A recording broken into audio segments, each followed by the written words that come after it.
Hello everyone, welcome to coding code. आज हम माई SQL का प्लेलिस्ट चालू करने वाले हैं। माई SQL एक रिलेशन डाटाबेस मैनेजमेंट सिस्टम है। इस प्लेलिस्ट में हम बेसिक ऑफ डेटाबेसेस पहले कवर करेंगे ताकि एक सॉलिड फाउंडेशन डेटाबेसेस से रिलेटेड आपका बन सके।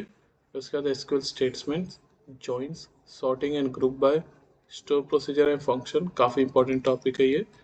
ट्रिगर एंड सब क्वेरीज, ये भी इंपॉर्टेंट टॉपिक है। Advance SQL and case studies, हम केस स्टडीज में पूरा किसी भी कंपनी के डाटा सेट को एनालाइज करेंगे और उसमें इंसाइट्स निकालने की कोशिश करेंगे। ओके, ट्राई करेंगे कि एटलीस्ट 5 केस स्टडीज हम करें। सो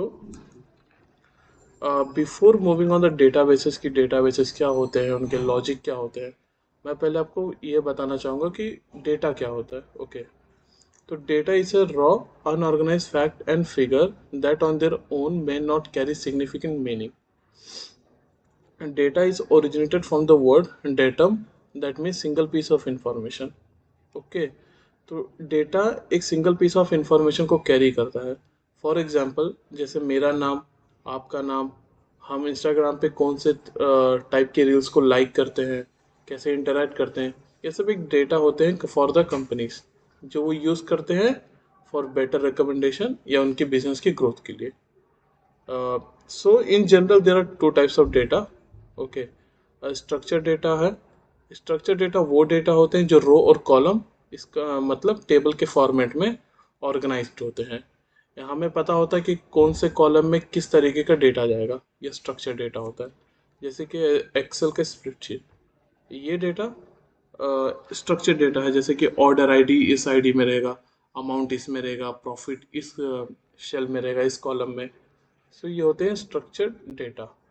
अनस्ट्रक्चर्ड डेटा वो होते हैं जिनमें कोई स्ट्रक्चर नहीं होता। फॉर एग्जांपल डॉक्यूमेंट, हम डॉक्यूमेंट बनाने के समय हम किसी भी वक्त पर या किसी भी टाइम पर हम उसमें डेट्स इंक्लूड कर सकते हैं, हम उसमें प्लेस इंक्लूड कर सकते हैं, हम ईयर भी लिख सकते हैं। इसमें कोई स्ट्रक्चर नहीं है, जो हमें चाहिए रहेगा वो हम लिख सकते हैं, तो उसको अनस्ट्रक्चर्ड डेटा कहते हैं।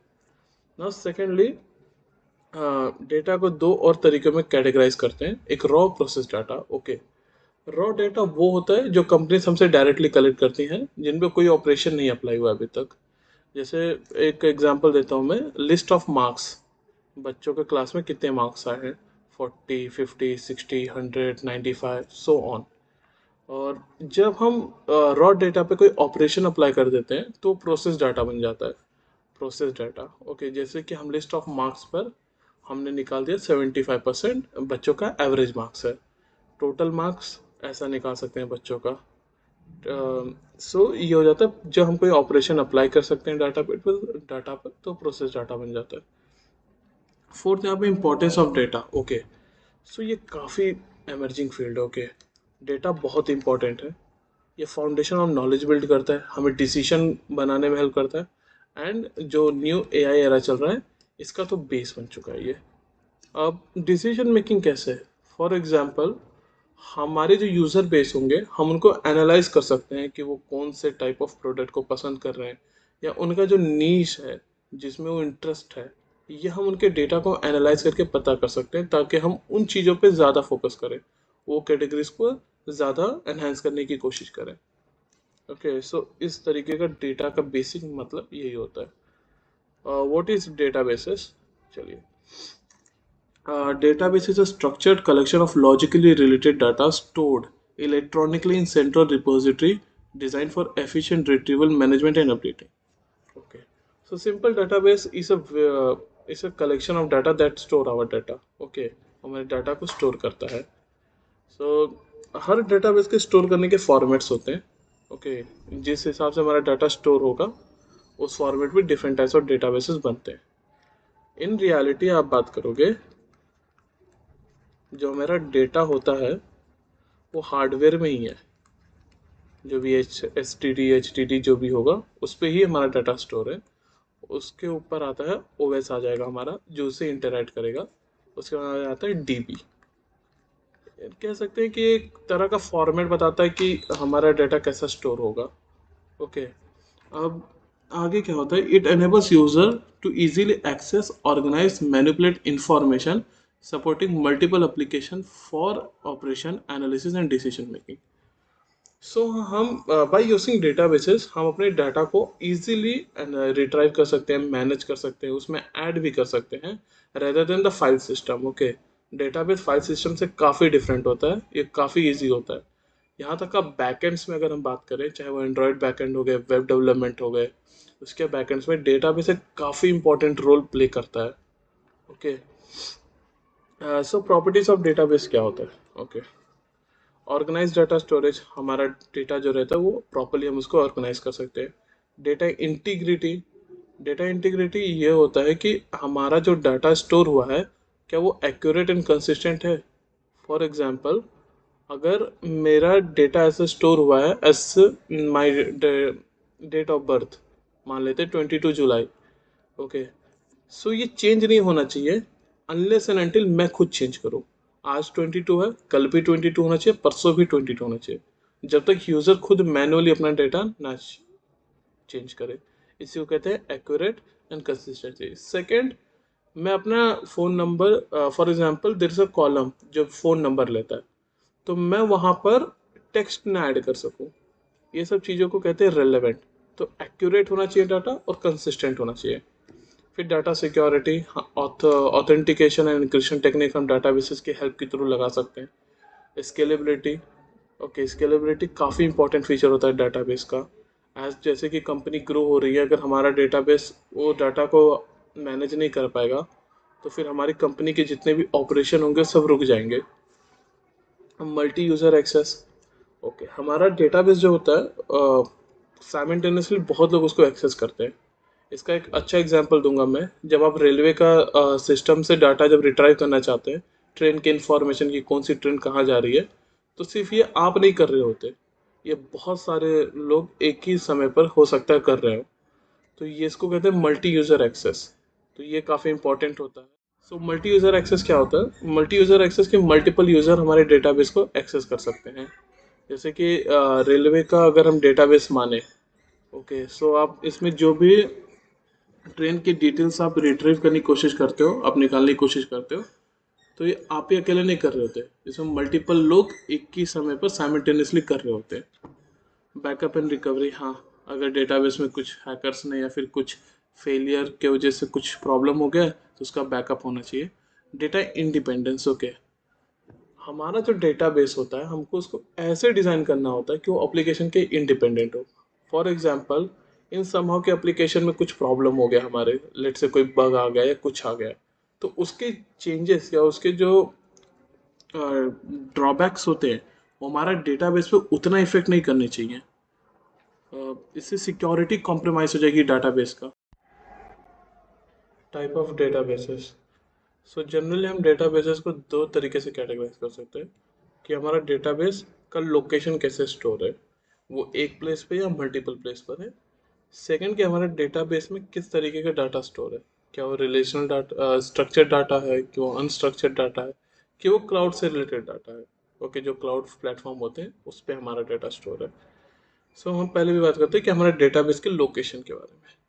सो इसमें दो तरीके से होते हैं, एक होता है सेंट्रलाइज डाटाबेस और दूसरा होता है distributed database. Centralized database is a type of database that stores all data in a single location, typically on a server or mainframe. इस डेटाबेस में हमारा जो डेटाबेस होता है वो एक प्लेस पे ही होता है, फिर उसको over through the network multiple clients, clients बोले तो हम जैसे जो उसको यूज़ कर रहे हैं, जो उसको एक्सेस कर रहे हैं, उनको क्लाइंट कहते हैं, उसको मल्टीपल लोकेशन से, क्लाइंट किसी भी लोकेशन से उस डेटाबेस को एक्सेस कर सकते हैं, पर जो हमारा डेटाबेस होगा वो एट वन प्लेस होगा। इसमें इस डेटाबेस की सबसे इम्पोर्टेंट बेनिफिट ये है कि जो एडमिनिस्ट्रेशन टास्क होते हैं, जैसे कि हमारे डेटाबेस को बैकअप करना, रिकवर करना, कुछ चेंजेस करना उसके स्कीमा में, ये सब काम काफ़ी इजीली हो जाता है क्योंकि हमारा जो डेटाबेस है एट वन लोकेशन पे है।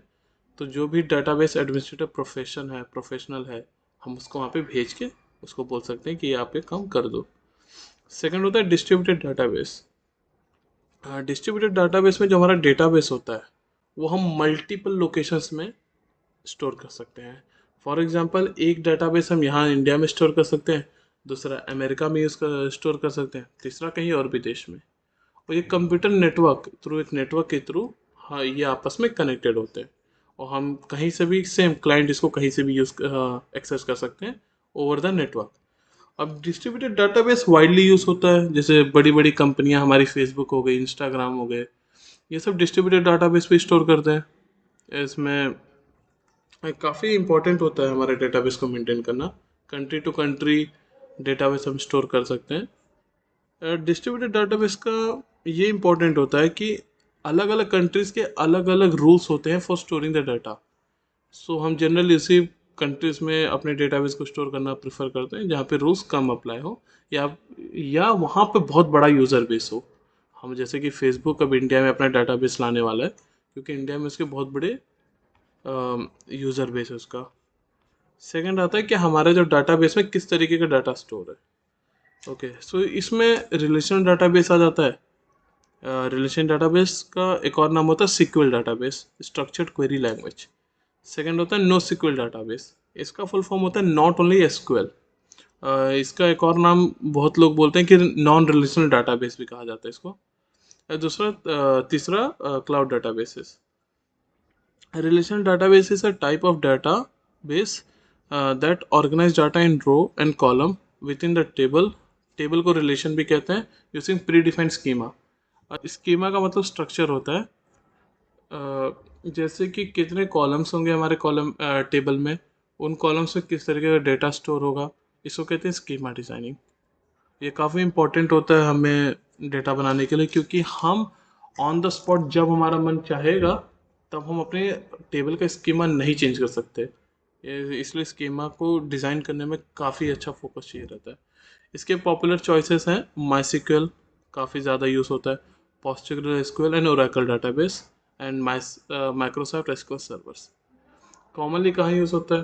फाइनेंशियल सिस्टम में मान सकते हैं, जो हमारे बैंक का जो सिस्टम है उनमें हम माईसीक्वल या रिलेशन डाटाबेस को यूज़ कर सकते हैं, क्योंकि वहाँ पे आप देखोगे उनका डेटाबेस का फॉर्मेट कैसे हो सकता है। उनका डेटाबेस का फॉर्मेट सिंपल हो सकता है कि उनके पास एक ऐसा टेबल होगा, ओके, जिसमें ये होगा account number, okay, account number हो सकता है, पेमेंट का स्टेटस कि और कितना पेमेंट हुआ है, विड्रॉ, ऐसे सारे इनके पास टेबुलर इंफॉर्मेशन होंगे। सो जहाँ पे भी टेबुलर इंफॉर्मेशन हम इमेजिन कर सकते हैं वहाँ पे रिलेशन डाटाबेस यूज होता है। No SQL database, no database system design for unstructured और semi structured data such as document, image और वीडियो। इसका पॉपुलर एग्जांपल अगर मैं ये दूँ तो जैसे कि हमारा इंस्टाग्राम का पोस्ट होता है, ओके, इंस्टाग्राम का ये पोस्ट है हमारा। सो इंस्टाग्राम पे आपने कोई एक पोस्ट किया, उस पर यहाँ पे होगा कि लाइक कितने लोगों ने किया, कमेंट्स क्या हैं, एंड शेयर। उसके नीचे आता है कमेंट्स, ओके। उस कमेंट्स का आपस में रिप्लाई भी हो सकता है, उस रिप्लाई का भी रिप्लाई हो सकता है, यहाँ पे दूसरा कोई कमेंट भी होगा। सो इसमें कोई स्ट्रक्चर नहीं है। ऐसे जगहों पे नो सिक्वल या नॉन रिलेशनल डाटाबेस यूज होता है। इसका मोस्ट पॉपुलर एग्जांपल होता है मोंगोडीबी, काफ़ी ज़्यादा इंडस्ट्री में यूज़ हो रहा है अभी आजकल, आजकल नहीं बहुत दिन से मतलब। और दूसरा होता है कैसेंड्रा। अब नो सिक्वल डाटाबेस में भी तीन अलग छोटे छोटे टाइप के डाटाबेस होते हैं। एक होता है key value storage, graph database and document oriented database. So ये तीनों काफ़ी इंपॉर्टेंट कॉन्सेप्ट होते हैं नो सिक्वल डाटाबेसेस के। एंड थर्ड होता है कि cloud database, okay. Cloud database simple है, जैसे कि वो डाटाबेस जो हमारे क्लाउड प्लेटफॉर्म पे होस्टेड है। इसके पॉपुलर एग्जांपल होते हैं अमेजोन के आरडीएस। अमेजोन का आरडीएस का फुल फॉर्म होता है अमेजोन रिलेशनल डाटाबेस सर्विस। ये सिंपल माइसिक्वल जैसे होता है, बस रिलेशनल डाटाबेस होता है। और सेकंड होता है गूगल का बिग क्वेरी, ये कॉलम डाटाबेस है, जिससे उसके वैसे ही वर्क होता है। इसको हम ज़्यादातर एनालिसिस पर्पस के लिए यूज़ करते हैं। आगे database management system, okay. A database management system is a software that enables user to create, manage and interact with the database efficiently. It provides tools for defining, manipulating, retrieving, and managing data in the database while ensuring its integrity, security, and availability. So ये DBMS का workflow होता है between the database and client. Between database and client.